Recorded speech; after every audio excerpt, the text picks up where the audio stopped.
Buenas tardes. Hola, Cali, ¿cómo estás? ¿Cómo andan? Buenas.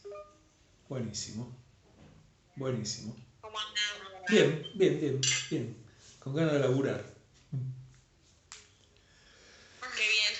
Bueno, niñas, como siempre, de la última vez que charlamos, ¿qué? La verdad es que yo me re quedé con ganas de seguir hablando. ¿Se escucha? ¿Sí? Sí. Bien. Me quedé con ganas de seguir hablando de las intervenciones, porque me parece Bueno, como que está re copado. bueno, intervenciones. ¿Qué más? Estoy tratando de ponerme. Me está cargando el celular, perdón, ¿eh? Yo estoy al derecho, de vuelta estás vos. Sí, ahí va. Ahí está. No va nada. Ahí va. Bueno, Bueno, intervenciones. bien. ¿Qué más? Era que mis anotaciones. Ok.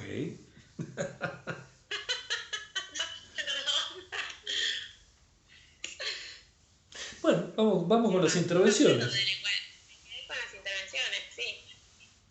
Bueno, fantástico, vamos con las intervenciones entonces. Eh,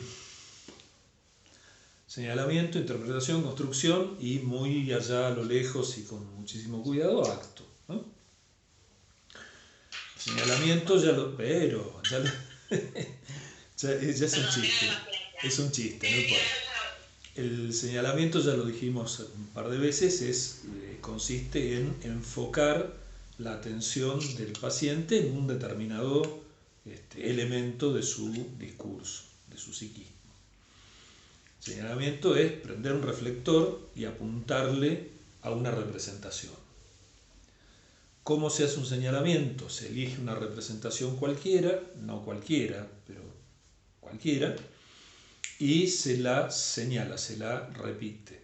¿Sí? El paciente viene diciendo, no sé, mi familia, todos nos peleamos con todos, yo me peleo con mi mamá, me peleo con mi papá, me peleo con mi hermana, me peleo con mi hermano, hasta con el perro me peleo, ¿no? Y de esa serie uno elige una representación y señala, y dice, con su hermano, ¿por qué esa representación y no otra? Bueno, por motivos internos del discurso, ¿sí? Salta enseguida en la oreja cuál es la representación, la palabra, la frase, el elemento donde uno tiene que poner el foco. No es prácticamente imposible decir por qué uno señala algo y no otra cosa, ¿sí? Recuerden que el señalamiento se hace en el campo de la transferencia. El campo de la transferencia no es posible transmitirlo. ¿Sí? Yo lo lamento mucho, pero la transferencia es algo que solo se puede experimentar, que no se puede explicar. Se puede explicar, pero no se puede vivenciar excepto vivenciándola. ¿Sí? Yo no puedo pasar las próximas 6 horas tratando de hacerles sentir a ustedes lo que es la transferencia y no lo voy a conseguir. Puedo repetir las definiciones, ¿sí? Ampliar, elaborar, bordar alrededor de esas definiciones, contarles lo que yo he vivido en el campo transferencial, pero nunca ustedes van a saber lo que es la transferencia hasta tanto no la vivencien, no estén allí. Obviamente la mejor manera de empezar a estar allí es como paciente, ¿no? Uno va, se acuesta en el diván de un analista y experimenta la transferencia. Después ya más canchero la puede experimentar desde el otro lado, desde el otro extremo. Una de las razones por las cuales se recomienda fuertemente que un analista debe estar analizado es para que tenga esta vivencia, ¿sí? Para que digamos, sienta en carne propia qué es la transferencia, qué es una intervención, cómo repercute en la oreja del paciente la intervención del analista, ¿sí? O sea, que conozca la experiencia, ¿sí? Es como una montaña rusa. Yo les puedo contar que es una montaña rusa, les puedo explicar los juegos de fuerzas que se producen cuando el carrito sube, cuando el carrito baja, les puedo incluso mostrar imágenes de las montañas rusas o un video donde la gente va dando vueltas así, grita, ¿sí? Les puedo incluso comentar cuáles son los cambios fisiológicos que se producen, incluso teorizar respecto de por qué la gente se pone en esa situación horrible de estar en una montaña rusa, ¿sí? Pero hasta que ustedes no se suben a una montaña rusa, no tienen puta idea. La verdad es esa. Uno puede teorizar infinitamente acerca de la montaña rusa, pero al final de todo no vas a ver más de las montañas, vas a ver mucho más teóricamente de la montaña rusa, pero nada de ese saber teórico reemplaza el hecho mismo de subirse a una montaña rusa y te ¡ah! ¿Sí? Bueno, eso hay que vivirlo. Si uno no lo vive, no hay forma. Así como la vivencia de la montaña rusa y el ¡ah! No se puede transmitir, tampoco se puede transmitir la vivencia de la transferencia. ¿Sí? Todas las intervenciones de un analista se hacen en transferencia, dentro del campo de la transferencia. Dentro del campo de la transferencia es relativamente sencillo darse cuenta de cuál es el elemento al que hay que señalar.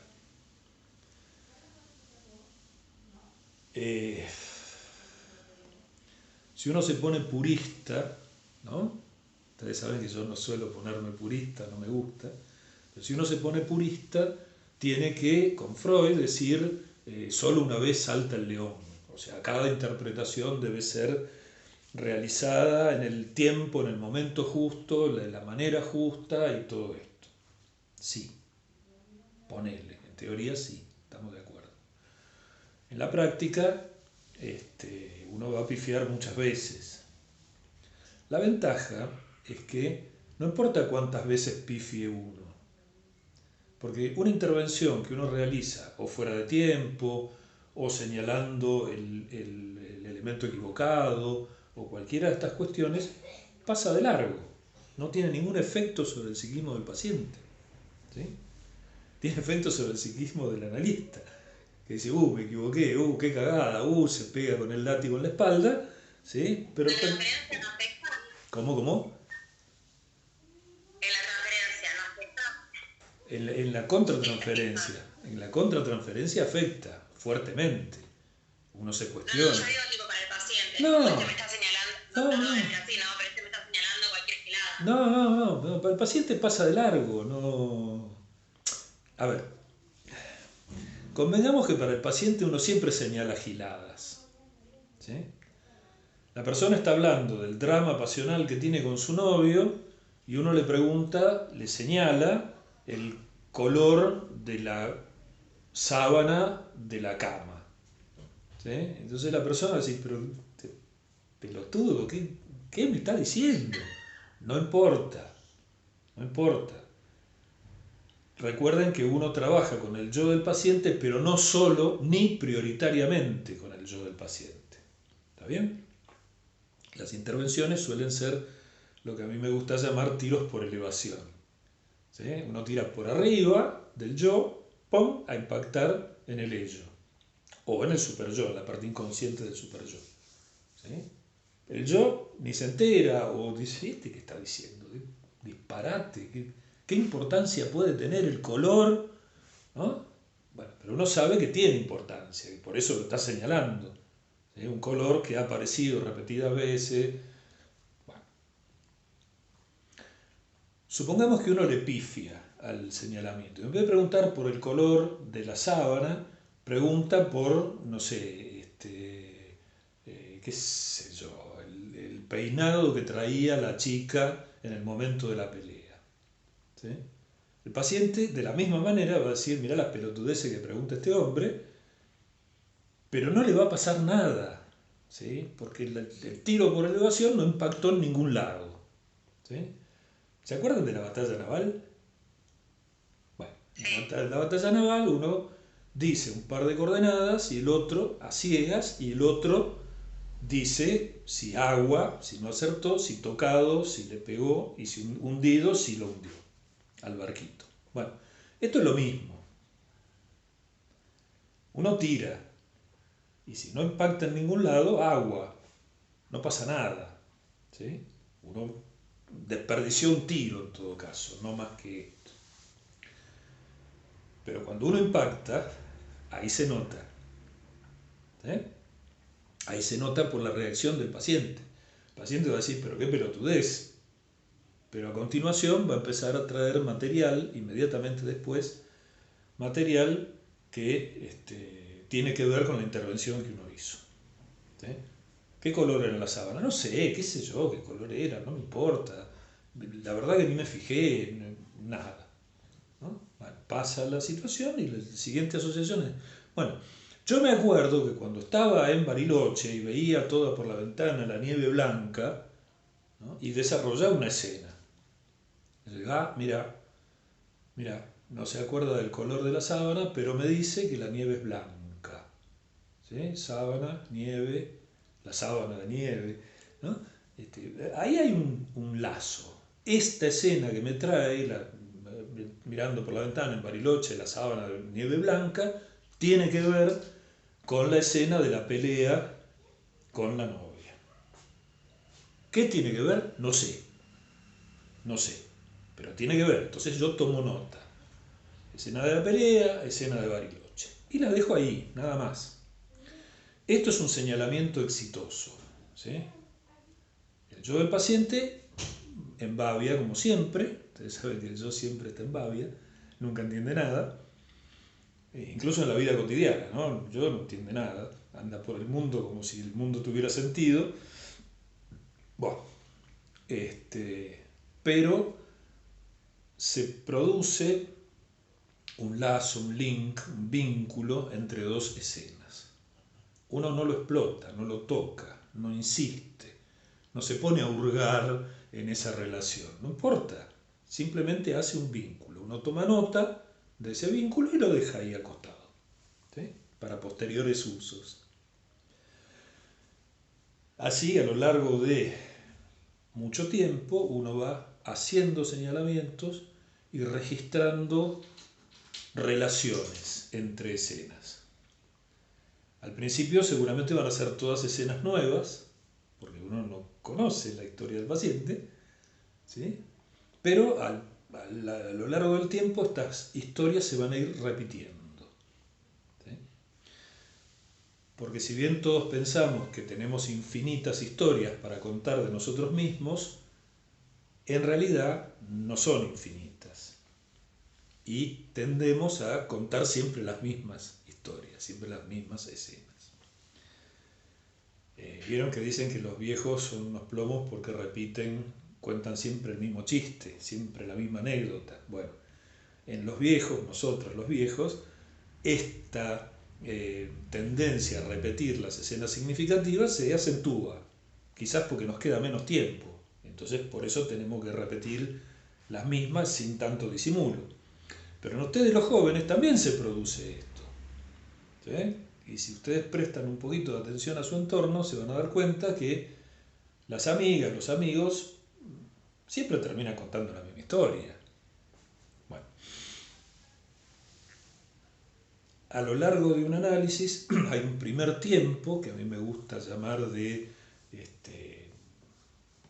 descubrimiento o de desbrozar el campo, ¿no? Ir como uno tiene un campo y le va trabajando la tierra, ¿sí? Va sacando la hierba que sobra y en un momento tiene el campo preparado para la siembra. En nuestro caso no es una siembra, porque eso ya está allí, simplemente permite que aflore lo que ya estaba. Dependiendo de la resistencia del paciente al análisis y de la habilidad del analista, este tiempo de descubrimiento, de desbrozamiento, de preparación del terreno dura más o menos. Esto no se puede medir nunca. Durante todo este tiempo, uno se limita a hacer señalamientos. Nada más. No traten de interpretar y mucho menos de construir hasta que no conozcan la historia del paciente. ¿Sí? Nota marginal. Noten, fíjense que esto de repetirle al paciente una palabra o preguntarle por algún elemento de su discurso se parece muchísimo a lo que hacen los lacanianos. ¿Sí? Escandir el significante, dicen ellos. ¿Sí? Nosotros decimos señalar determinada palabra o determinada escena. ¿Sí? Es lo mismo. Es lo mismo. La práctica es lo mismo. ¿Sí? Después la teoría dice cosas distintas en un caso y en el otro, pero en la práctica es lo mismo. Como lo que nos interesa a nosotros es la técnica, vamos por la técnica.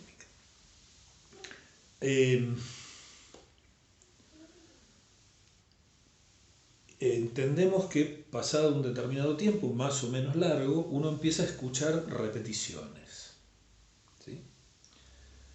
Repeticiones que pueden ser de anécdotas, que el paciente cuenta una y otra vez. Repeticiones que pueden ser estructurales, cuenta distintas historias, pero la estructura de la historia es la misma. La estructura interna de la historia, no la estructura lingüística, ¿no? La estructura lingüística es siempre la misma, hay un sujeto, un verbo, un predicado, bla. ¿Sí? Pero la estructura interna de la historia, la estructura del relato, ¿sí? Empieza uno a descubrir que se repite. De una historia a otra hay ciertas repeticiones. Cuando uno empieza a encontrar repeticiones, puede pasar al siguiente plano del señalamiento. En vez de señalar una imagen, empieza a señalar una repetición. ¿Sí? La mecánica es la misma. ¿Sí? Uno dice, ¿de qué color era la sábana? Y cuando empieza a señalar repeticiones o constantes, va a usar el mismo esquema. No va a decir, a mí me parece que usted tiene... No, Sarasa, no. Va a decir, ¿qué pasa con tal cosa? ¿No? ¿Sí? ¿Qué pasa con la comida? En todas las escenas que este sujeto trae, algo de la comida está en juego. De cocinar, de comer, de descartar comida, de no tener comida. ¿No? Entonces uno empieza a escuchar ahí, la comida, insiste la comida, insiste la comida, insiste la comida. Y entonces uno a cuenta de nada le pregunta, ¿qué pasa con la comida? Insisto en a cuenta de nada. ¿Sí? Uno no espera que el tipo venga hablando de la comida para preguntarle por la comida. Por ahí el tipo está hablando de cualquier otra cosa. Me fui de vacaciones. ¿Sí? No sabe, Miami, divino Miami, unas playas, un sol, unas mujeres, todo, las bikinis. ¿Y qué pasa con la comida?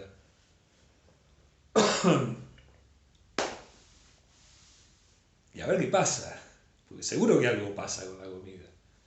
¿No? Bueno, escuchamos la historia de la comida en Miami, las vacaciones de Miami. Ya tenemos el nivel del señalamiento a la escena, a la palabra, al significante si quieren, ¿sí? Y tenemos el nivel del señalamiento a la repetición, ¿sí? A la cosa que se repite. Cuando uno considera que ha desbrozado suficientemente el campo, sacado las malas hierbas, nunca del todo, ¿no? Porque nunca se salen del todo, pero bueno, más o menos uno tiene una idea de cómo viene la mano, entonces uno puede tímidamente empezar a hacer interpretaciones. Las interpretaciones siempre tienen el mismo formato. ¿Sí? Una interpretación consiste en ligar dos representaciones.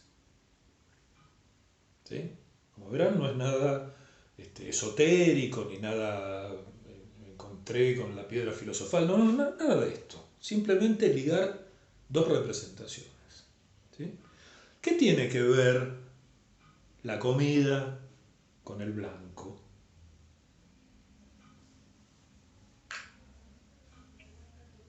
No, nada, no tiene nada que ver. ¿Qué tiene que ver? Nada. Ah, bueno,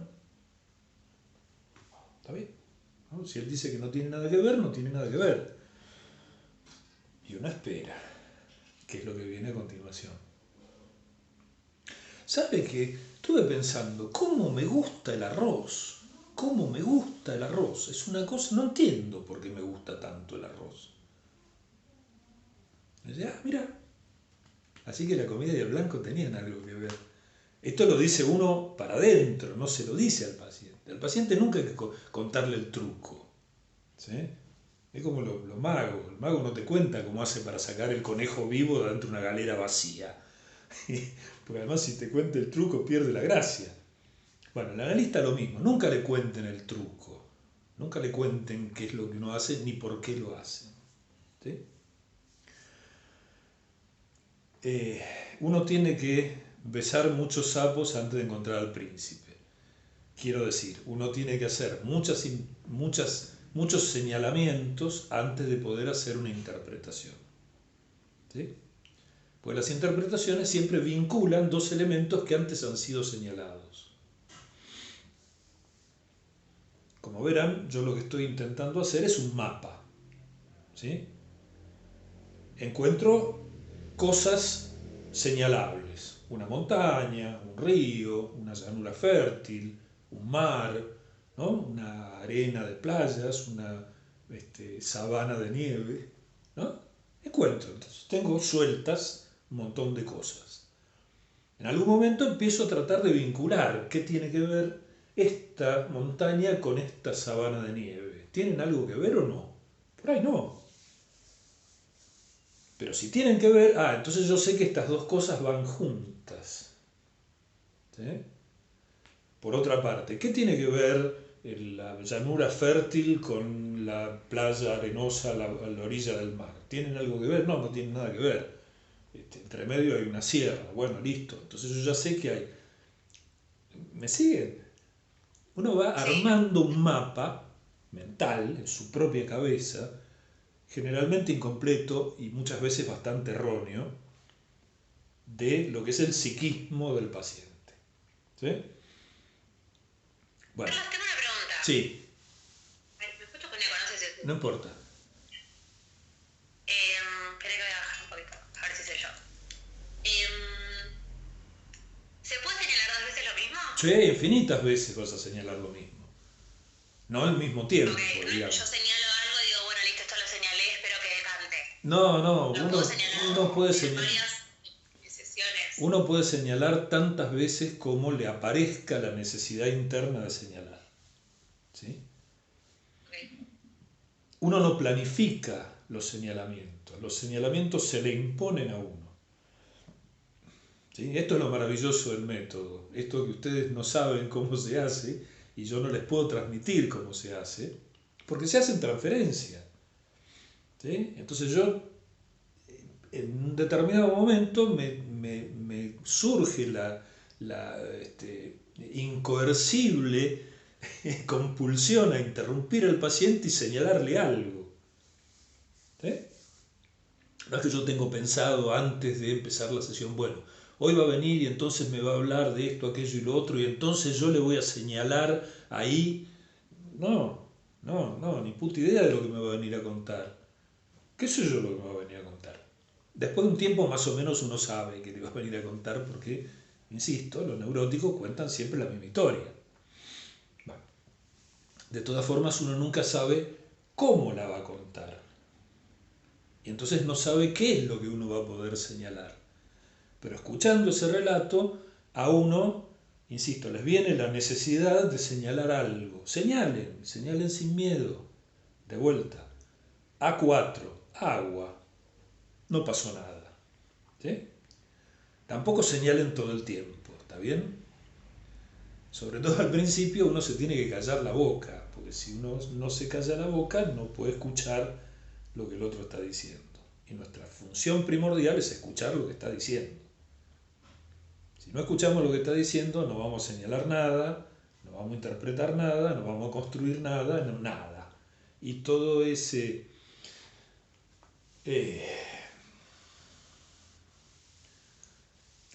toda esa representación no va a pasar de ser una vulgar estafa.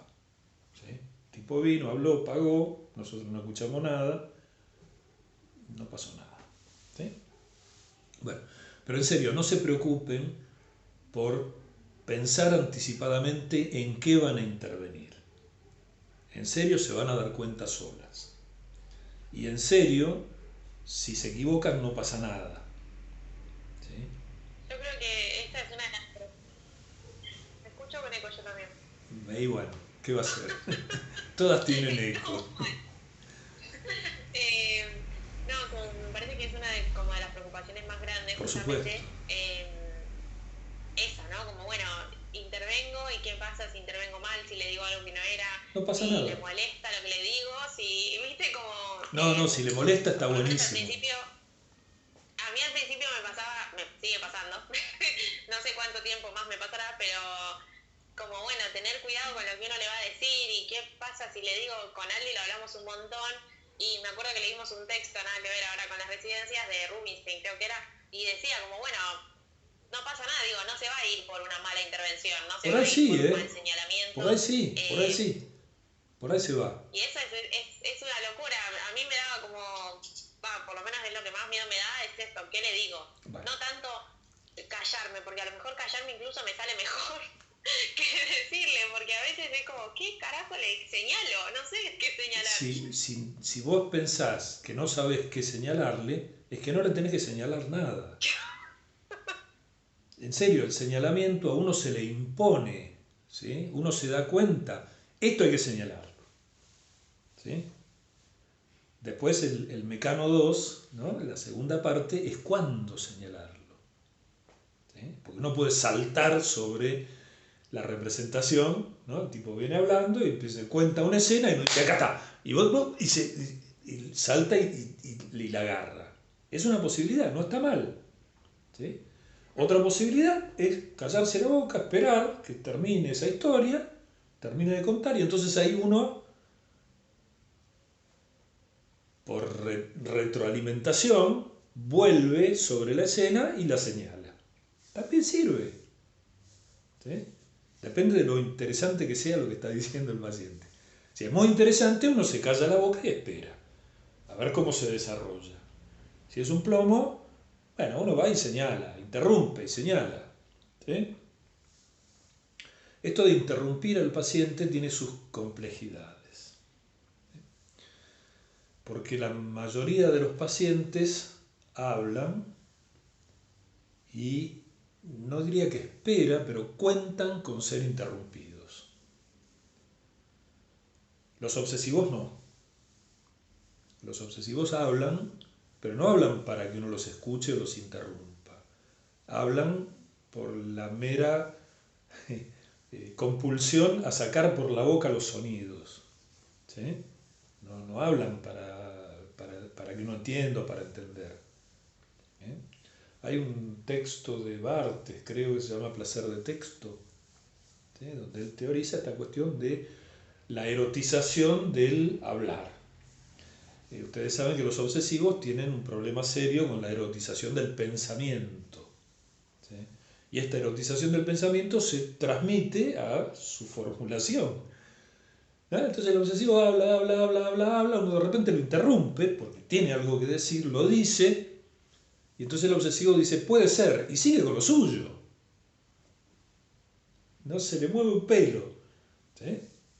Por eso las intervenciones con los obsesivos yo recomiendo que sean al mismo tiempo más cuidadosas, dónde intervenir, y más... Cuando yo era joven, un profesor que yo tenía decía, a los obsesivos hay que entrarles con el hacha, ¿sí? Agarrar el hacha, ¡pah!, en el medio de la cabeza, y entonces ahí por ahí les entra, ¿sí? Con un histérico no hace falta ningún hacha, porque uno dice, ajá, y ya eso es una intervención. Entonces el histérico se agarra de esa intervención y empieza a elaborar sobre esto, ¿no? Porque claro, usted dijo, ajá, pero ¿cuándo lo dijo? Lo dijo cuando yo estaba diciendo, ¿no?, que me salí con mi novio, y entonces, claro, debe ser que a usted le parece que yo hice mal en salir con mi novio. Yo no dije nada de eso, por favor, no. Pero habla el super yo. ¿Sí? No habla Carlos Torta, habla el super yo del paciente, de la paciente. Claro, usted piensa que yo debería haberme quedado estudiando, porque después tenía un parcial, pero yo me fui con mi novio y la verdad la pasé fantástico. Y no me arrepiento ni un minuto. Ajá. Fíjense qué fácil, qué barata que me salió la intervención. No dije nada, no dije nada. ¿Sí? En cambio, un obsesivo viene contando, ponele la misma escena, difícil que un obsesivo deje de estudiar para salir con la novia, pero ponele, y uno dice, ajá, y ni te escuchan, no se enteran, siguen con lo suyo. Esta es la dificultad del obsesivo, de intervenir en una neurosis obsesiva. Pero bueno, después si quieren vemos esta complejidad de cómo se interviene para un lado y para el otro, y cómo hacer intervenciones más... sí, me dicen, sí. Cómo hacer intervenciones más, más punzantes, si quieren. ¿Sí? Igual no se preocupen, porque al obsesivo le pueden tirar una tonelada de piedras encima que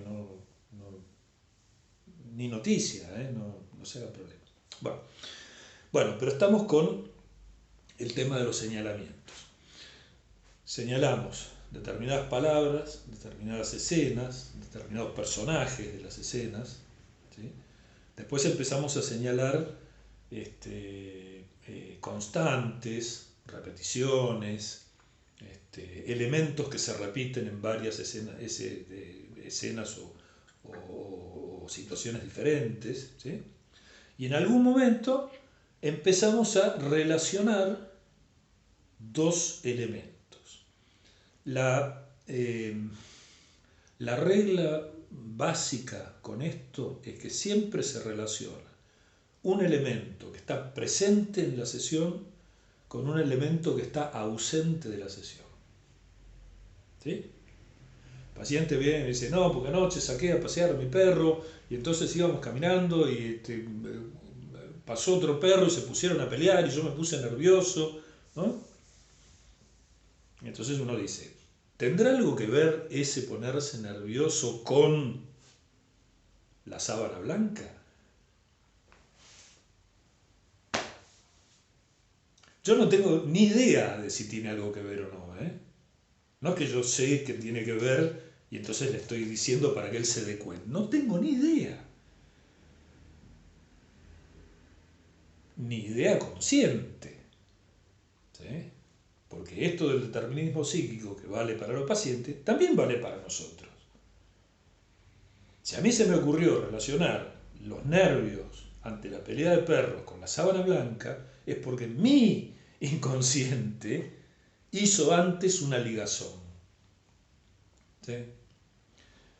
Entonces el paciente escucha esto y dice, no tiene nada que ver, ¿qué tiene que ver? No tiene nada que ver. Y sigue. ¿Sí?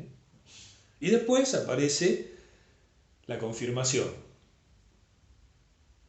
Y el paciente dice, bueno, cuando yo era chiquito, siempre escuchaba a través de la pared los ruidos en la habitación de mis padres. Y me costaba mucho dormir. Y uno dice, mira, la pelea de perros lo remitió al sexo entre los padres. De ahí la sábana blanca. ¿Sí? Mirá el recuerdo que desperté con esa intervención ridícula. ¿Tendrá que ver los nervios con la sábana blanca? ¿Qué tiene que ver? No tiene nada que ver. No tiene nada que ver. Y tenía que ver. Yo no lo sabía. Él no lo sabía. Pero tenía que ver. ¿Ven la magia del asunto? ¿Sí? Porque yo no lo sabía, yo no tenía ni idea, ni podía de ninguna manera relacionar esa pelea de perros, esos nervios que él sentía, los ruidos de los perros, con esta otra escena de él escuchando, espiando con la oreja, dice Freud, ¿no? Espiando con la oreja las relaciones sexuales entre sus padres. No, yo no podía saberlo, nunca lo había hablado, nunca lo había dicho. ¿Sí? Él tampoco lo sabía. Nunca lo había hablado, nunca lo había dicho. Pero esta intervención, esta interpretación, relacionando dos elementos de su discurso, le permitieron levantar una represión parcial y recordar una escena infantil.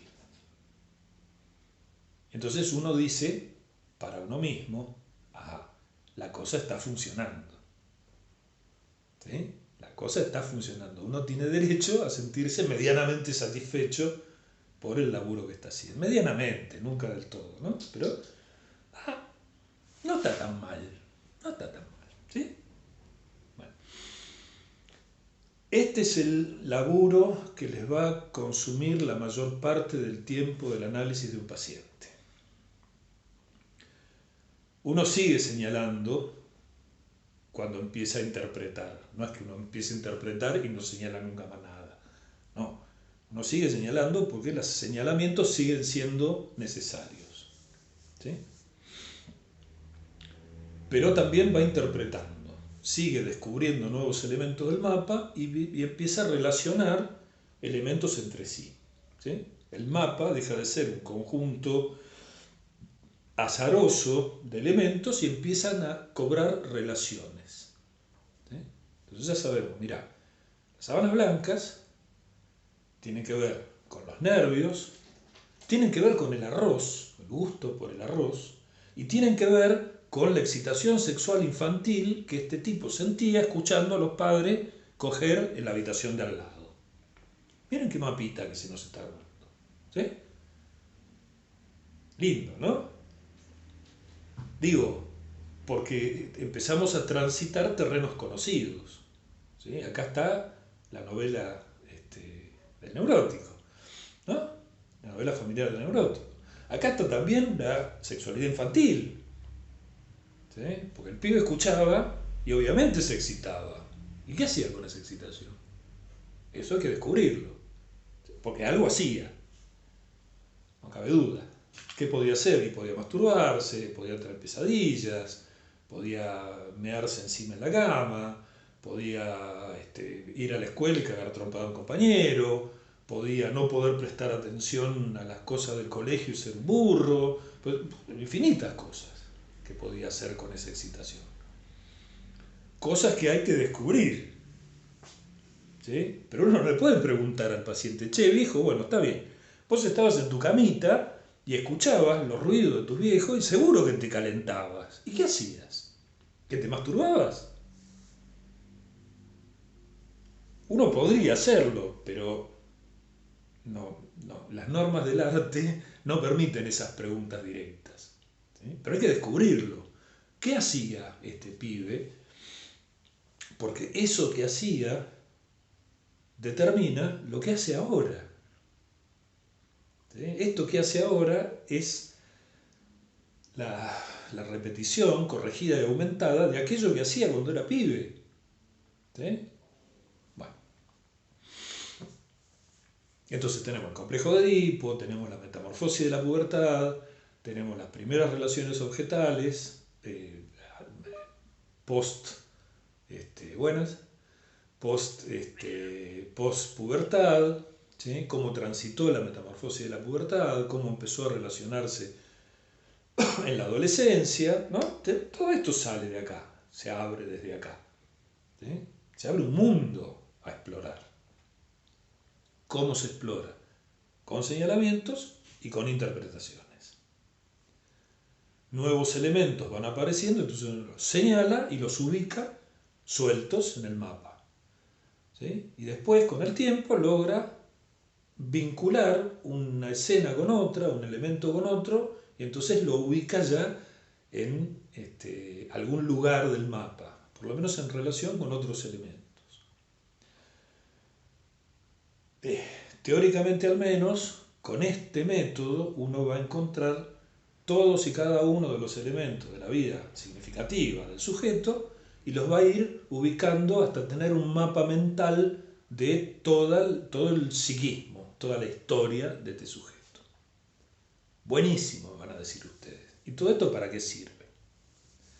Y yo les voy a decir, sirve al solo efecto de poder enunciar una construcción. que es nuestro tercer y más elaborado nivel de intervención. ¿Qué es una construcción? Una construcción, como su nombre lo indica, es armar algo con otras piezas. ¿Sí?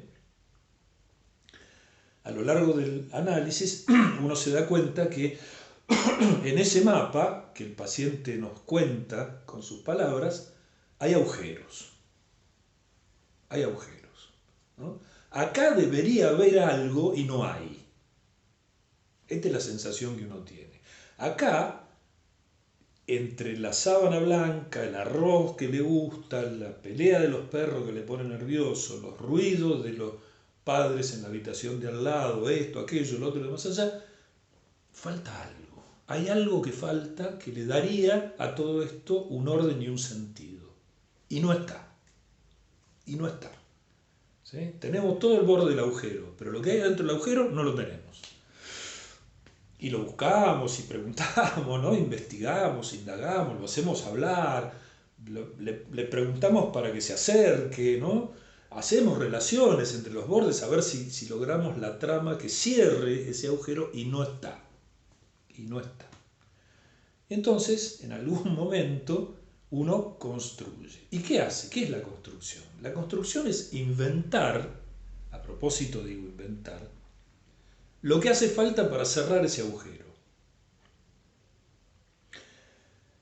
Evidentemente los materiales de la invención de la construcción son los materiales del paciente. No es que uno trae de otro lado, ¿no?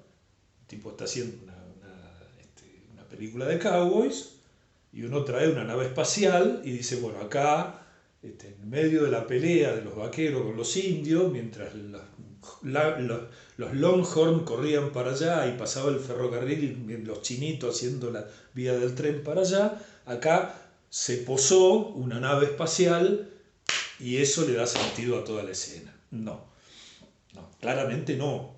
¿Sí? Claramente la construcción hay que hacerla con los elementos que el paciente nos ha dado. ¿Sí?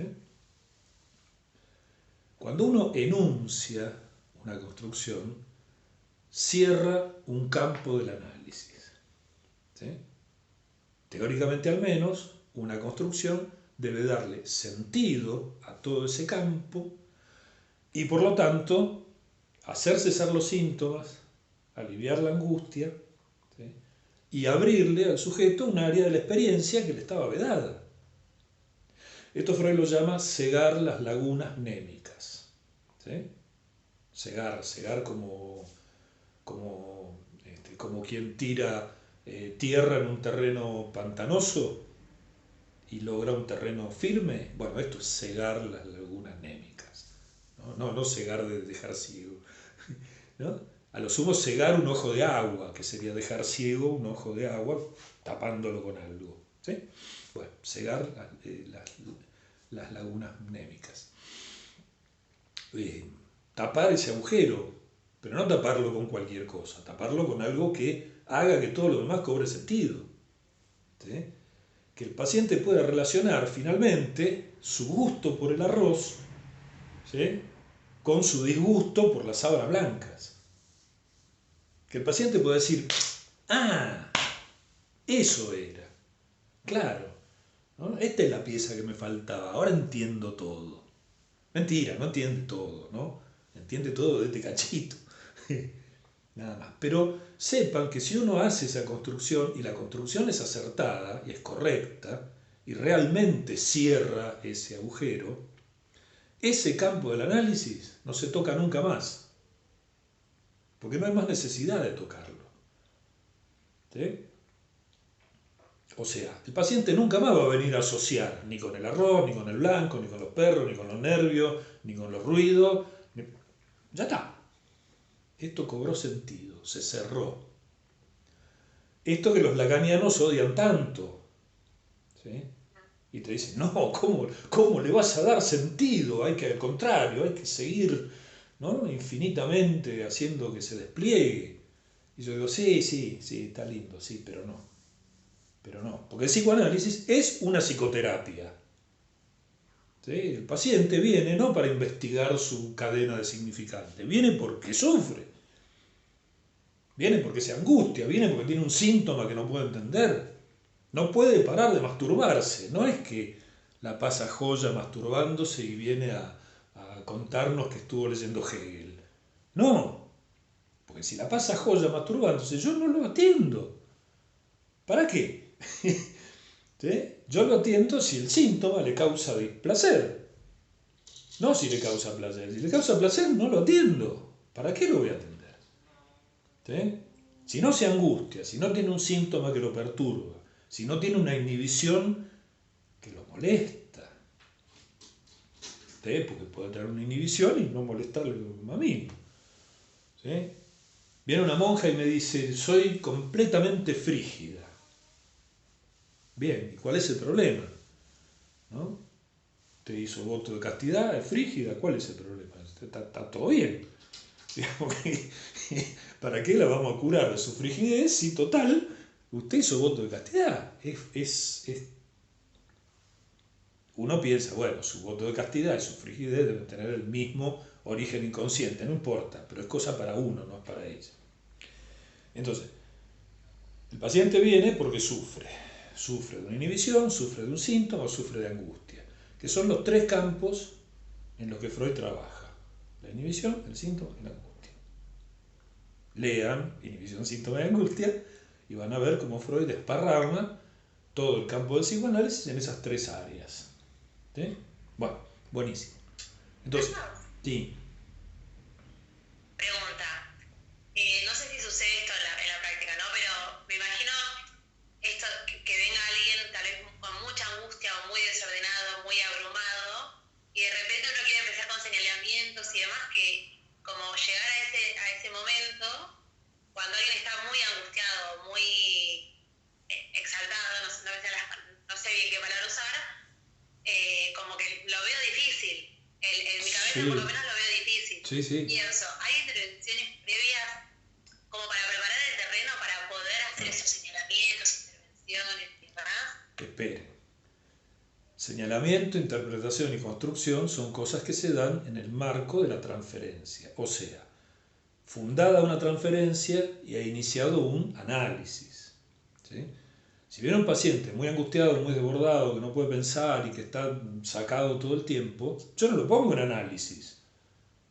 ¿Sí? Primero laburo esa angustia con todas las herramientas que se les ocurran, la caja de herramientas, no importa, me da igual. ¿Sí? Lo mando al psiquiatra para que lo medique y le baje la angustia y me permita laburar. Porque así en pleno brote de angustia, ¿no? Si el paciente viene en lo que ahora se llama un ataque de pánico, yo no puedo laburar con el paciente. ¿Sí? Tengo que... El psicoanálisis, Freud es divino, porque él decía, el psicoanálisis es una terapia eficaz para el que no la necesita. ¿Sí?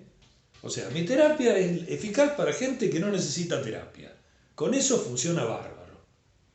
¿Sí? Con eso funciona bárbaro. Y tiene razón, porque si viene un psicótico no sirve. Si viene una persona en crisis reiterada de angustia, de crisis mayores de angustia, no sirve.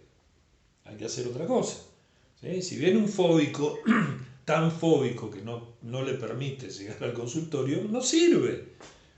¿Sí? En esos casos, digamos, se permitiría, no sé si la palabra es permitir, se permitiría esto de decir, bueno, en los primeros encuentros tal vez tomar herramientas de otras corrientes, hasta bajar un poco, aplacar un poco y meterlo más para el lado del análisis. A ver, las entrevistas como nosotros las vimos son un ideal. ¿Sí? Claro.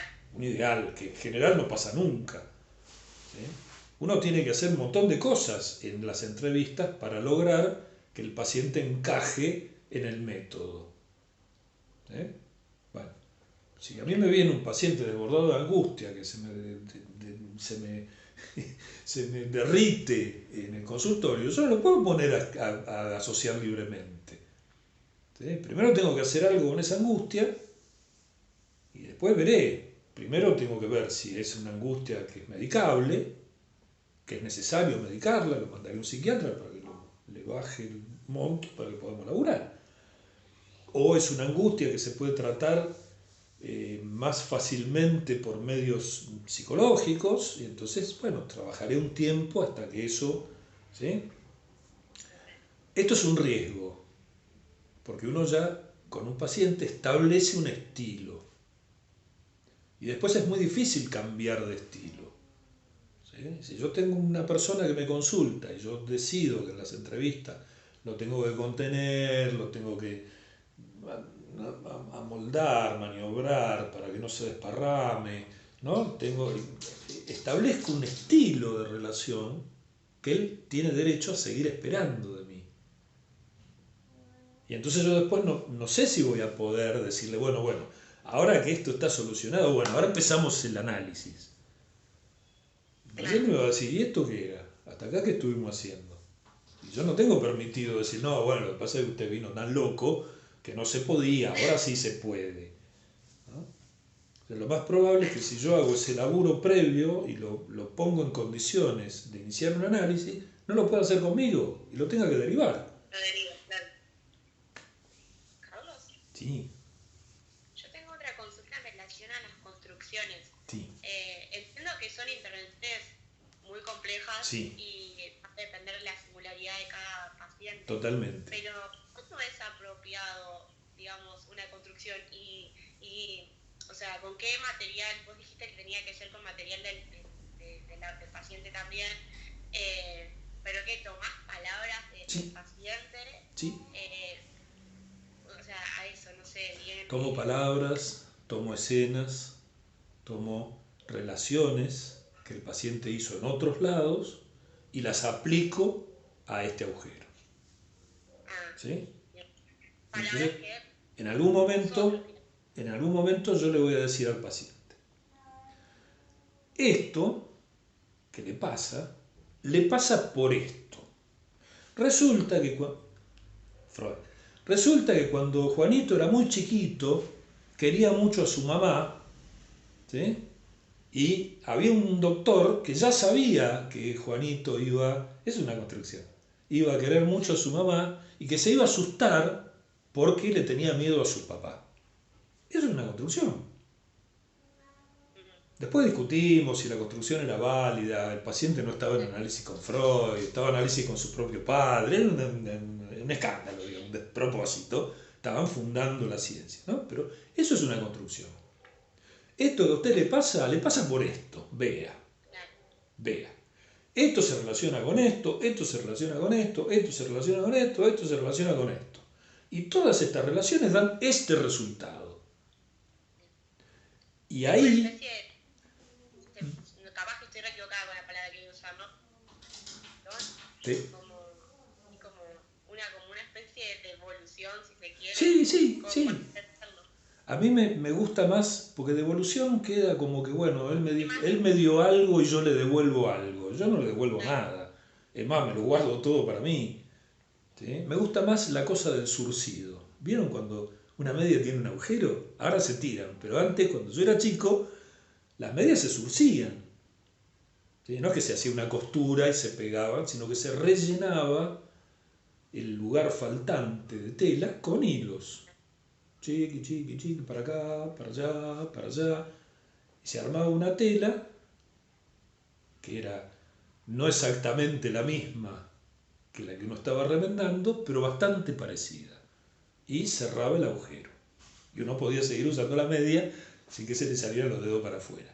¿Sí? Bueno, esto es lo mismo. Uno surce con los hilos del paciente, no la nave espacial que baja, sino, bueno, estamos hablando de cowboy, ¿no? Hablemos de hierba, hablemos de oveja, hablemos, ¿no? Con estas cosas, surce ese agujero y lo cierra.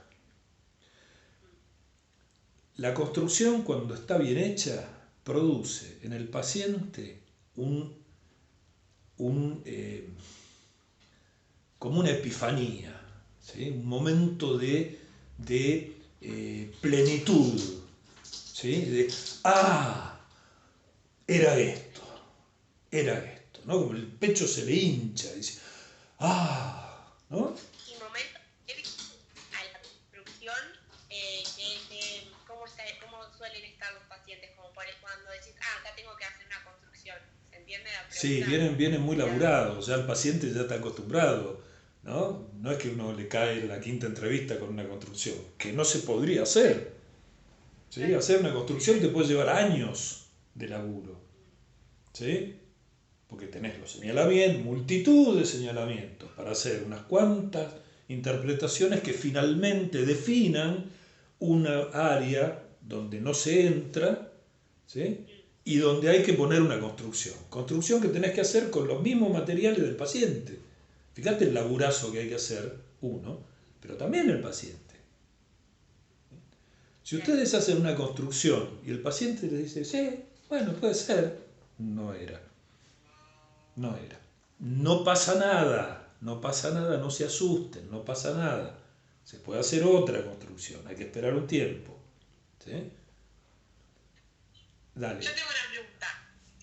Eh, porque me ha pasado hace poquito y ahora como que me vino con los elementos que tienen que ver, digamos, con los elementos que el paciente pone en juego en la transferencia, ¿no? Como te dice, yo pensé de vos tal cosa, o no sé, elementos muy puntuales que un paciente puede poner en juego en la transferencia y te lo dice explícitamente, ¿no? Como no tanto como un actuar, sino como que evidentemente los percibe.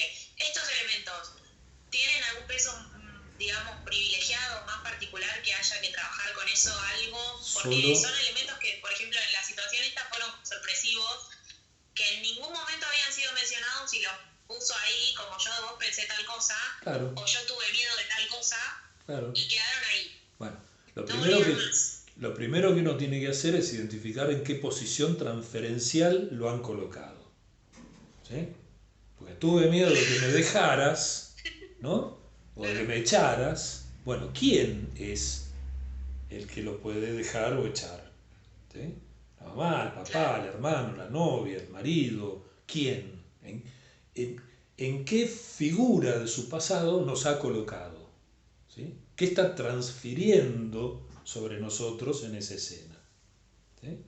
Y una vez que nosotros descubrimos qué posición transferencial tenemos, ahí podemos laburar. Si no, no.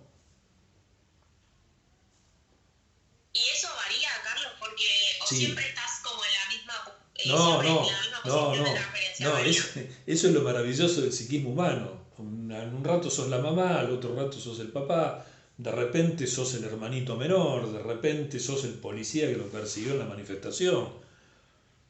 ¿Sí? Es un mosaico, ¿sí? Porque el yo es un mosaico. El yo es un agregado de identificaciones. ¿Sí? ¿Y qué te va a transferir? Y te va a transferir esas posiciones. Yo he identificado con mi mamá que me quiso echar. ¿Sí? Entonces, ese cacho de mi yo te lo transfiero a vos y sos vos la que me quiere echar. Tengo miedo de que me eches. ¿Sí? Entonces cuando uno está canchero y más o menos ya sabe en qué posición transferencial lo están poniendo, viene el paciente y me dice, tengo miedo de que me eches. Y uno se ríe y dice, como mamá. ¡Pah! ¿Sí? Le manda ahí, ¿no? Ah, ja, ja, claro, vos decís, porque como mi mamá una vez me echó de mi casa, yo tengo miedo que vos me eches como ella, y uno se ahorró un montón de laburo, montonazo de laburo. Pero eso es cuando uno está canchero y tiene oficio. Cuando uno no está canchero y no tiene oficio, se calla la boca, no dice como mamá, aunque sospecha que es como mamá, y entonces pregunta, ¿echar?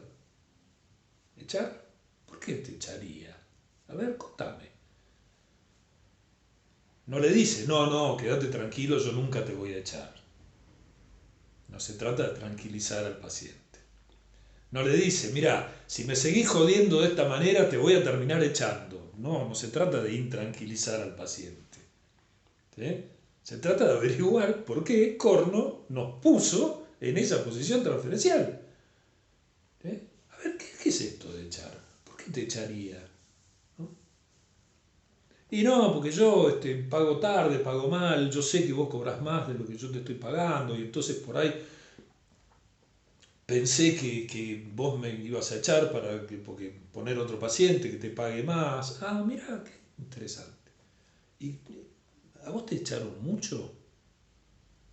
Bueno, sí, la verdad que sí, yo en muchos trabajos me han echado.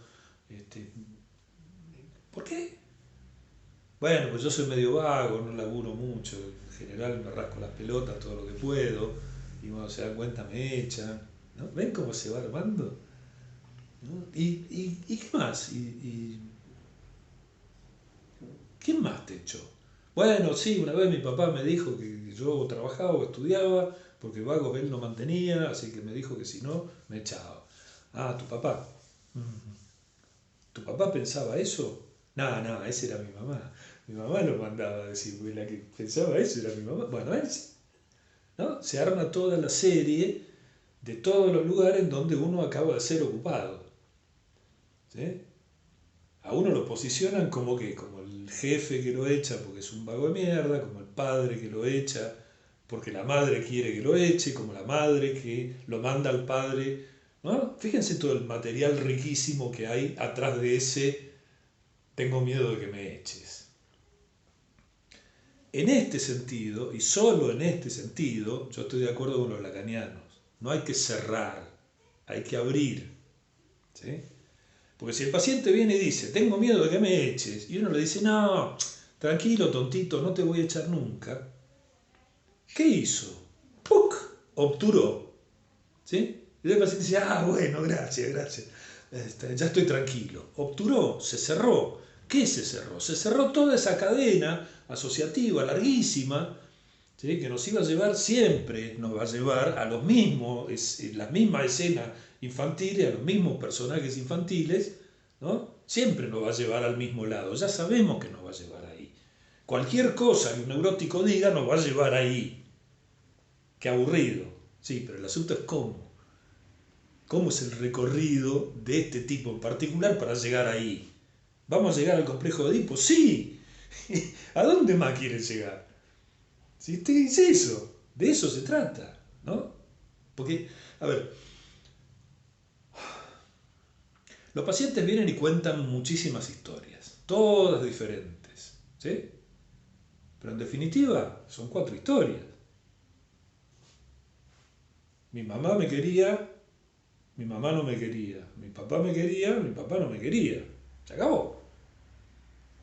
¿Qué más hay? Ahora, de verdad, ¿hay algo más? Allá en el principio, allá en el origen, allá al principio de todo el principio, ¿había algo más que esto? Mi mamá me cuidaba demasiado. Mi mamá no me cuidaba lo suficiente. ¿Sí? Mi papá estaba todo el tiempo arriba mío. Mi papá no aparecía nunca. Ya está. ¿Qué más hay? Bueno, sí, tengo un hermano mayor que se llevaba las atenciones de mis viejos y yo me quedaba relegado. Entonces ni papá ni mamá me miraban lo suficiente. Estamos de vuelta al principio, ¿no? No, yo tengo un hermano menor que era un jodón bárbaro y mis viejos siempre estaban dándole bola a él, ¿no? Y poniéndome a mí de ejemplo. Entonces yo tenía que ser el tipo serio para ser el ejemplo de mi hermano. Estamos de vuelta en la misma, ¿sí? Bueno, no, yo soy el hermano del medio, y la verdad que mis viejos con mi hermano mayor estaba todo bien, con mi hermano menor estaba todo mal, y a mí mucha bola no me daban, porque yo vive tranquilo, ¿no? Estaba de vuelta en lo mismo, ¿no? Y yo soy uno de 20 hermanos. Y claro, mi mamá estaba tan ocupada en parir que a mí me cuidó primero una tía y después una hermana mayor. Y estamos de vuelta en lo mismo. Pero ¿qué es lo fascinante de todo este asunto? Lo fascinante es cómo llegamos a ese lo mismo. ¿Sí? ¿Cuál es el vericueto? ¿Cuál es la vueltita? ¿Sí? A mí me interesa, no me interesa que me cuenten que mamá lo quería mucho o poco, porque eso ya lo sé. O mucho o poco, no importa. O a veces las dos cosas. ¿Sí? Pero el asunto que a mí me interesa, lo que a mí me fascina, lo que a mí me mantiene haciendo este laburo, es el particular recorrido que tiene este tipo para llegar de allá a acá. ¿Cómo llegamos de mi mamá me quería mucho a este presente de este neurótico inhibido? ¿Sí? ¿Cómo llegamos? ¿Cómo empezamos con mamá me quería mucho y ahora estamos con no se me para?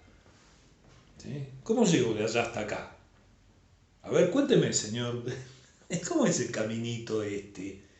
Ese caminito es único, individual e irrepetible. ¿Sí? Esto es lo que los lacanianos dicen. Paciente es uno a uno. ¿Sí? Cada uno, ¿no? Uno a uno. No hay pacientes, hay cada paciente, ¿no? Esa fórmula tan vistosa. Con lo cual, de paso, se sacan de encima la psicopatología, no diagnostican, y yo no sé cómo laburan, porque si no tienen un diagnóstico, bueno, no importa. Mis habituales críticas al lacanismo berreta. No digo que todo el lacanismo sea berreta, digo que hay mucho lacanioso o lacaneador berreta. Bueno. Tengo una duda más. Dale. Tengo un eco. Me escucho como 3 veces. Bueno. Esto que vos hablabas de la construcción, que sí. Era como, bueno, habías dado un ejemplo, como, no sé, esto pasa por esto otro, sí. ¿No? Esa escena, eso que uno construye, al paciente le va a conectar lo que le pasa hoy con la escena esa que repite, sí, o qué sé yo, sí. Digamos, con lo primitivo, sí. O uno hace una construcción de esa escena primitiva. También. ¿Me explico? También. En general la construcción es como una buena jugada de ajedrez. ¿Sí?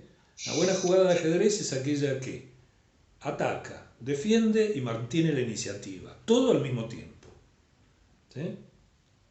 Una construcción es una intervención donde uno habla sobre lo actual, hace referencia a lo pasado y cierra un tejido. Todo eso al mismo tiempo. ¿Sí? No importa los conceptos, no importa lo que uno diga. Lo que importa es que hable de lo presente, haga referencia a lo pasado arcaico y cierre el campo. ¿Sí? Estas son las 3 condiciones de una construcción exitosa. ¿Sí? A consecuencia de la construcción exitosa, lo primero que pasa es esta sensación de alivio del paciente, que dice, ahora entiendo todo. Bacana, no entiende todo, entiende este cachito nada más de su historia. Hay un montón más de agujeros en el psiquismo. El psiquismo humano está lleno de agujeros, es un colador. ¿Sí? Nosotros cerramos un agujerito del colador, quedan todos los demás. No se preocupen, no es que uno hace una construcción y se acabó el análisis. ¿Sí? Es el terror de todos los psicólogos. ¡Ay, se me va el paciente! Ojalá se muera, ¿no? Porque si se van, quiere decir que uno laburó bien, ¿no? Bueno, cierra este agujerito, quedan un montón más de agujeritos que hay que laburar para hacer construcción y cerrar. ¿Sí? Pero el paciente se alivia. ¿Sí? Esta inhibición ya no le pesa tanto. ¿Sí? Este síntoma ha dejado de tener pregnancia, importancia. Por ahí se sigue masturbando, no me preocupa. ¿Sí?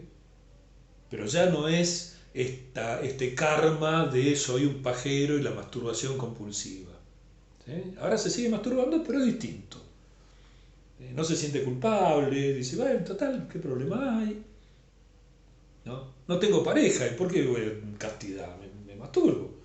O tengo pareja, pero mi pareja no alcanza a satisfacerme y el resto lo descargo en la masturbación. ¿Cuál es el problema?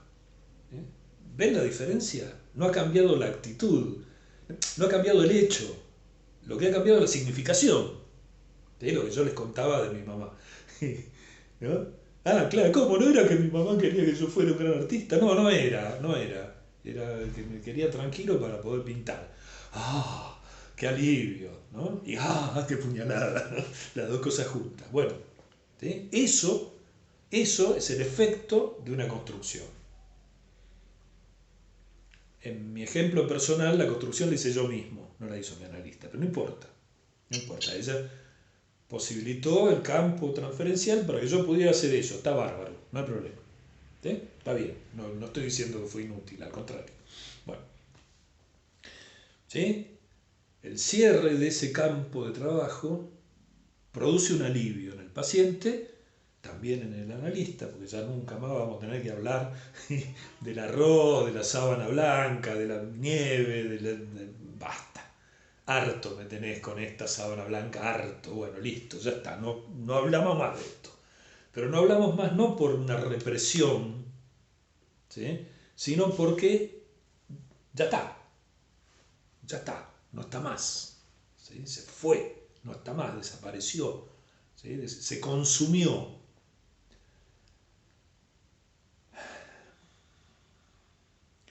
¿Ustedes vieron El Señor de los Anillos? No vieron El Señor de los Anillos, pero la mayor parte de las referencias que yo hago ustedes no las conocen. Bueno, El Señor de los Anillos es una trilogía de películas que giran alrededor de un anillo, el anillo del poder, ¿sí? Que el Señor Oscuro ha perdido, la encarnación del mal, ha perdido, y que cae en manos de un hobbit, Bilbo Bolsón, y de todo lo que hacen él y un montón de gente más para destruir el anillo. ¿Sí? Bueno.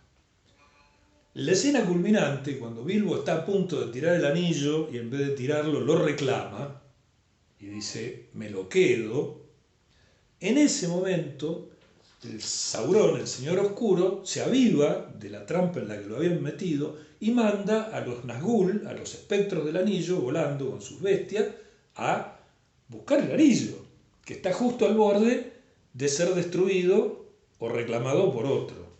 Reclamado y no destruido. Bueno. No importa la escena, lo que importa es que el anillo efectivamente se destruye, no les voy a contar cómo, así por ahí miran la peli, que está buenísima.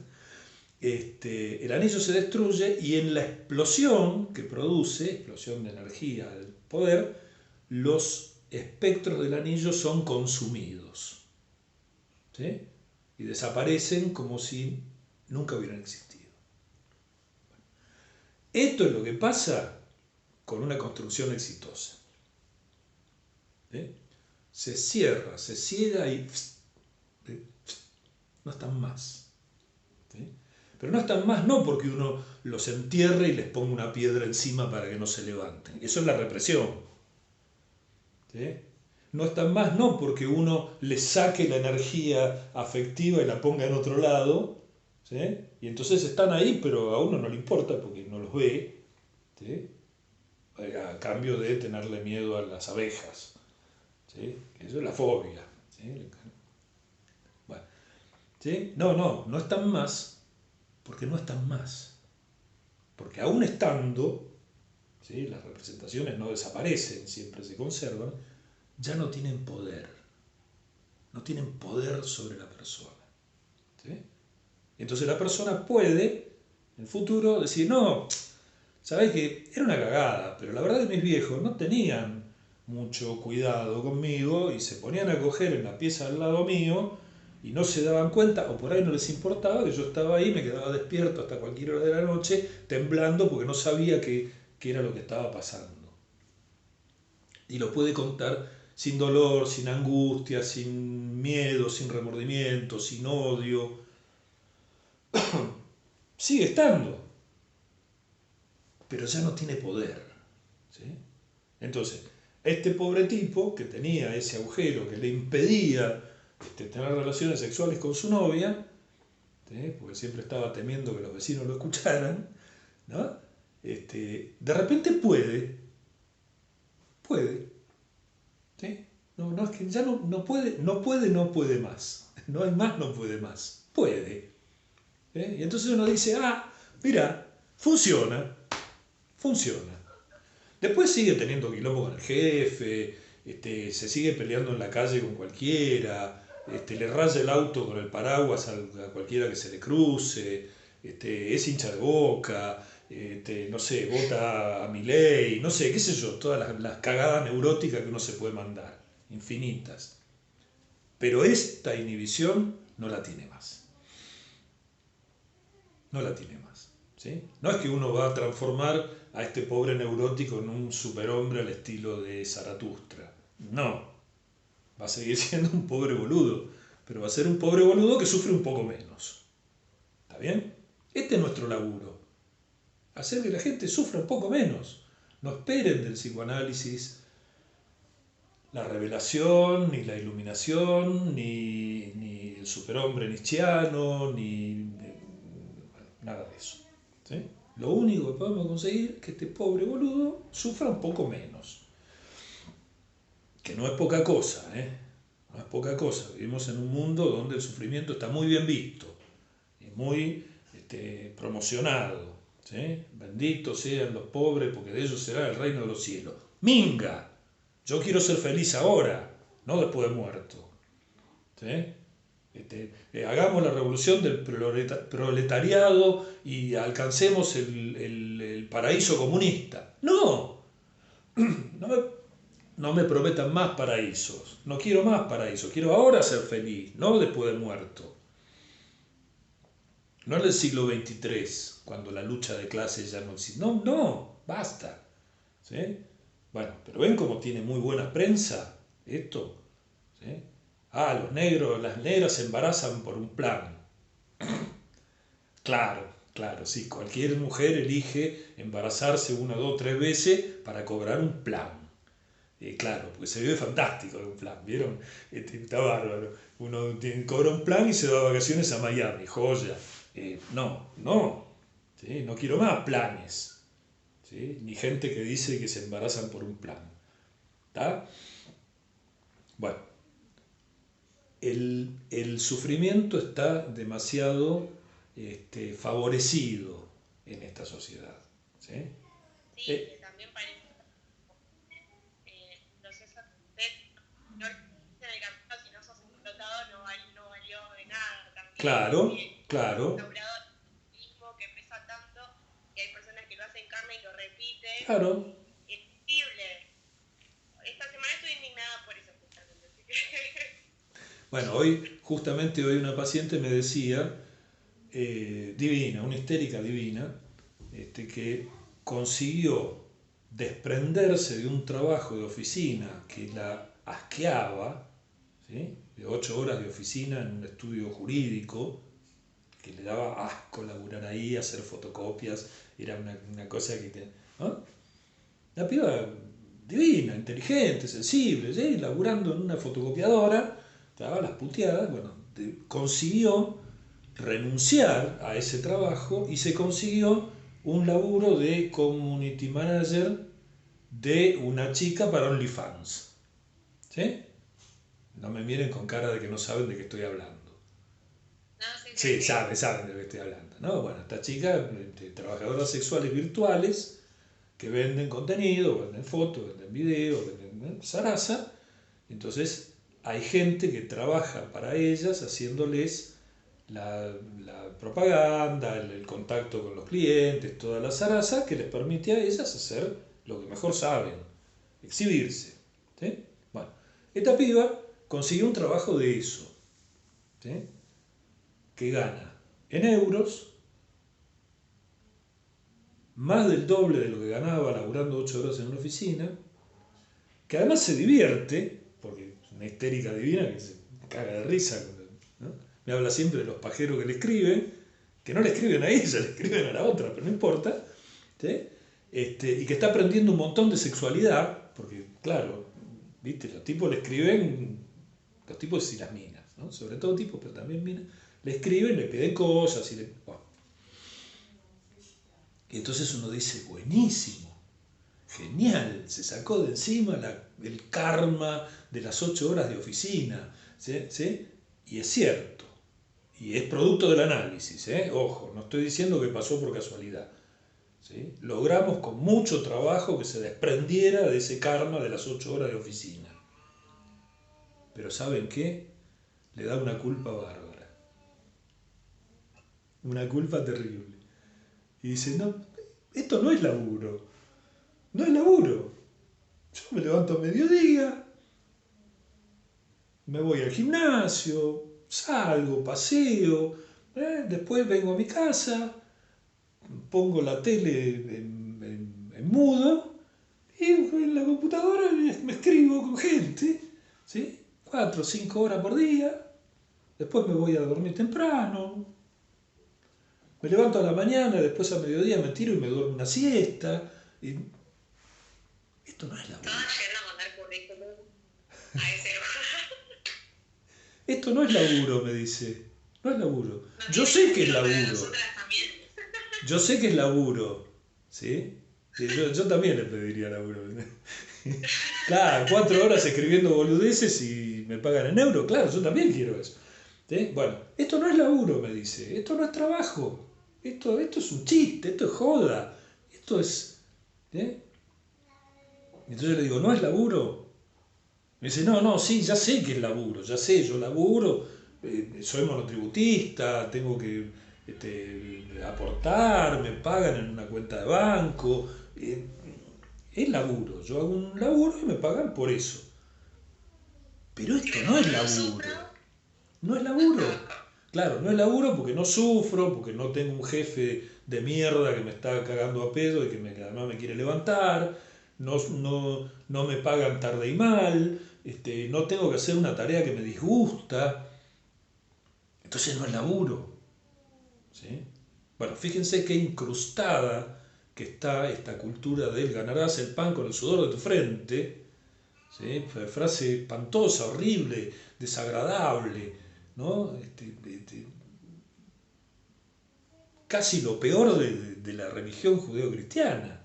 ¿Ganarás el pan con el sudor de tu frente? No, no. Yo quiero ganarme el pan sentado cómodamente en mi sillón con el aire acondicionado en verano y la calefacción en invierno. Ningún sudor de mi frente. ¿Sí? Y si voy a transpirar, quiero hacerlo porque tengo ganas.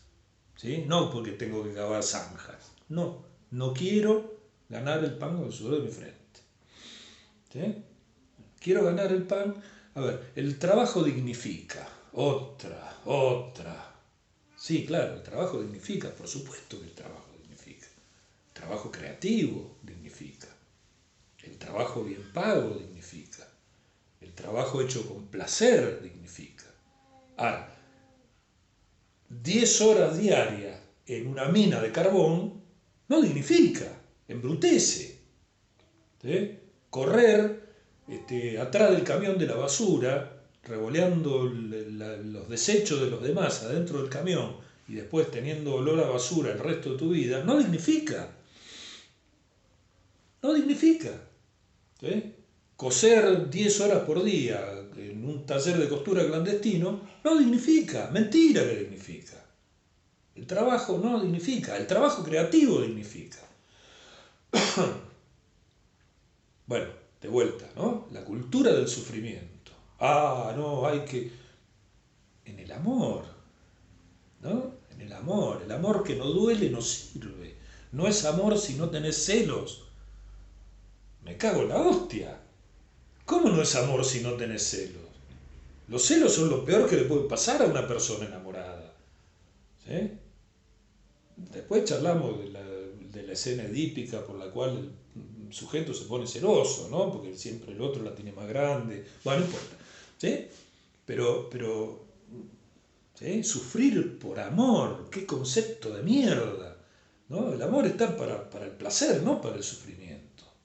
¿Sí? Y así ustedes van a ver en prácticamente toda la sociedad occidental y cristiana que lo que está bien es sufrir. Lo que está bien es que a uno le duela. Lo que está bien es que uno haga las cosas a disgusto. No, señoras. No, señoras. Lindo gato. Este, sí. Yo la tengo allá afuera, no la dejo entrar, porque si la dejo entrar me va a saltar encima. Este, ¿sí? No, no. Hay malestar en la cultura, claro que hay un malestar en la cultura, pero no es este. ¿Sí? Esto no es el malestar intrínseco de la cultura que deviene del sacrificio pulsional que los seres humanos tenemos que hacer para vivir en sociedad. ¿Sí? Ahí hay un resto que produce malestar. ¿Está bien? Ese es el malestar que uno diría está bien. Bah, ¿sí? Por vivir en sociedad, tener una casita que me proteja del frío, en vez de salir a cazar rinocerontes, tener el supermercado en la esquina de mi casa, ¿no? En vez de partirme la espalda todos los días en la huerta para cosechar unas míseras verduras, laburo de psicoanalista, gano plata y compro la verdura, ¿no? Bueno, las ventajas de la sociedad son infinitas, casi uno diría lo mejor que le puede pasar a uno. Pero todo esto yo lo puedo tener a condición de que yo renuncie a la satisfacción directa de mis pulsiones. ¿Sí? El pacto social, ¿no? Pacto tácito, es que cada uno de nosotros renuncia a la satisfacción directa de sus pulsiones, por ejemplo, a lo que se llama justicia por mano propia. Yo renuncio a la justicia por mano propia, que no es justicia, es venganza. ¿Sí? Renuncio al ojo por ojo bíblico, de vuelta, y digo, bueno, el tipo vino acá y me pegó una piña. Entonces yo en vez de ir y pegarle una piña más fuerte, ¿qué hago? Voy, lo denuncio, hago funcionar el aparato policial, judicial, el Sarasa, y el tipo termina preso. ¿Sí? ¿Dónde está mi satisfacción pulsional directa? No está en ningún lado. Porque la satisfacción pulsional directa, pulsión de dominio, sería agarrar un fierro y partirle la cabeza. Pero si yo agarro un fierro y le parto la cabeza, renuncio a la sociedad.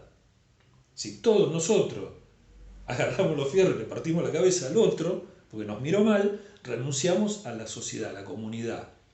¿Vamos a ser más felices? No sé. Vamos a estar más tranquilos por un ratito.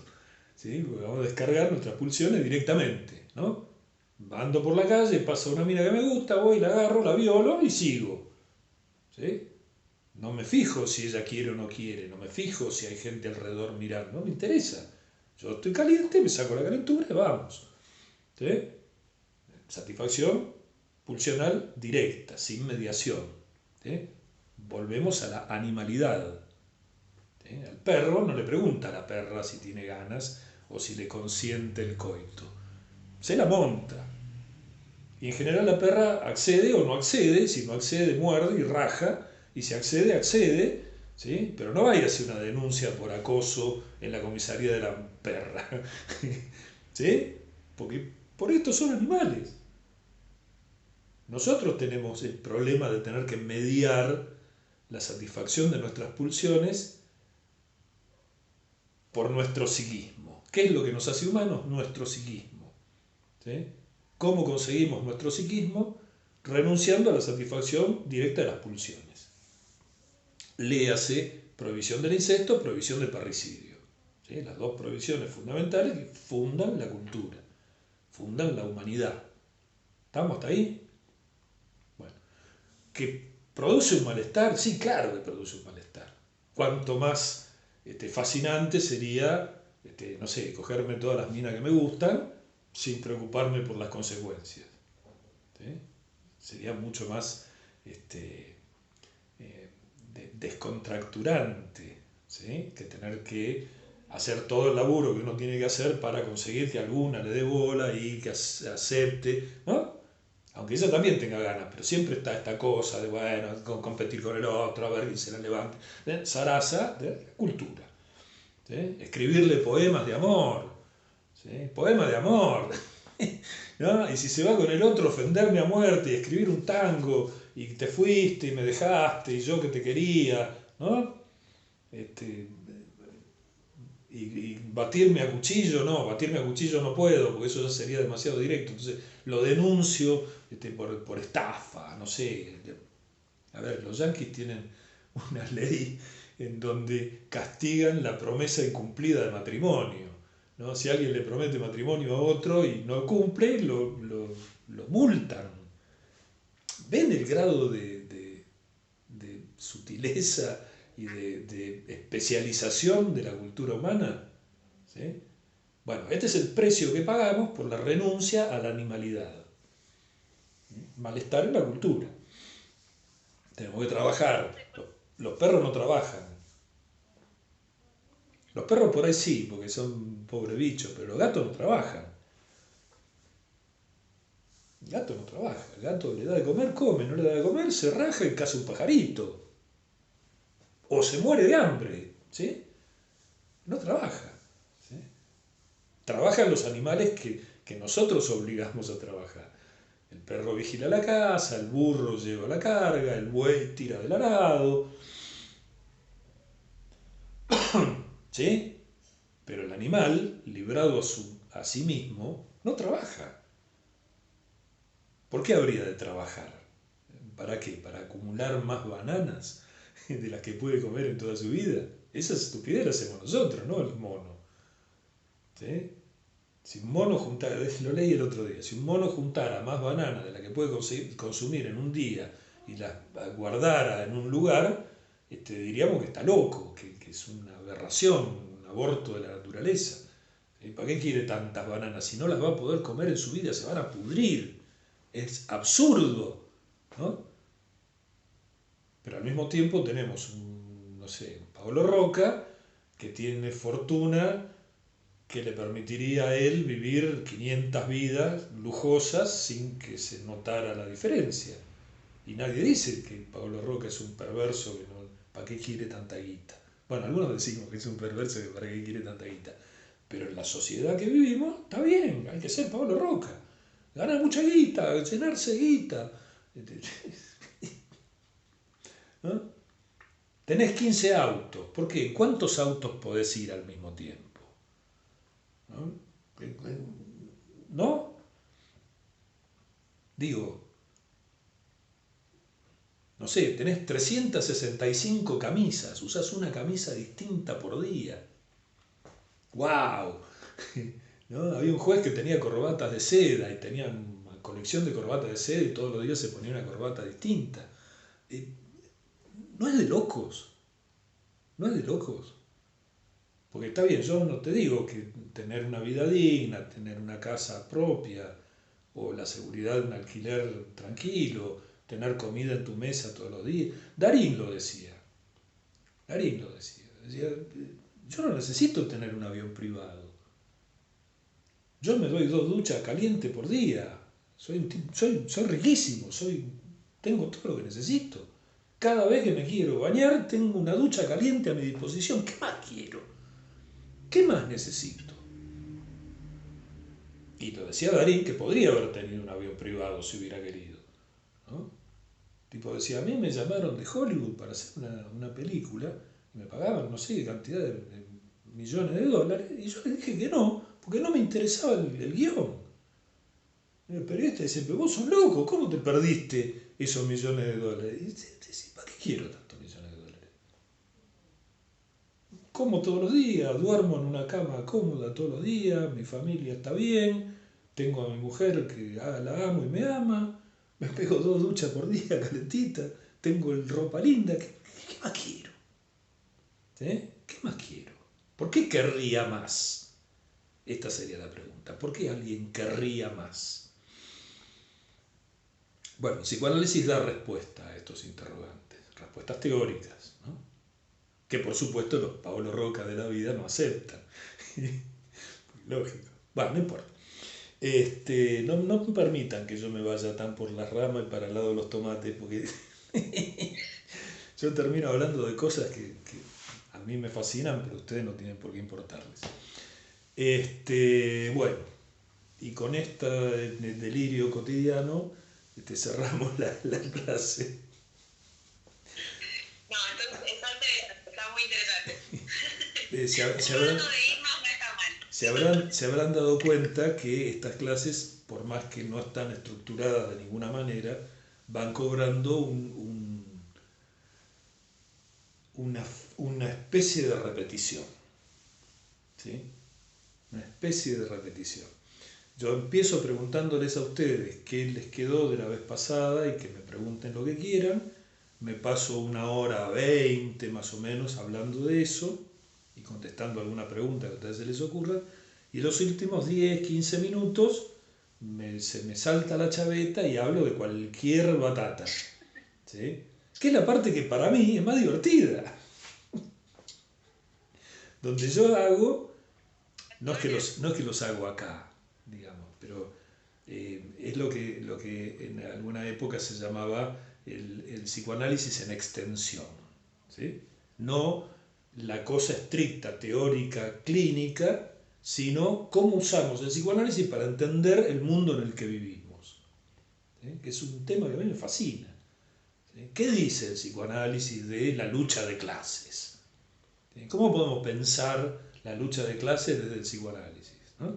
¿Cómo podemos pensar el fundamentalismo islámico desde el psicoanálisis.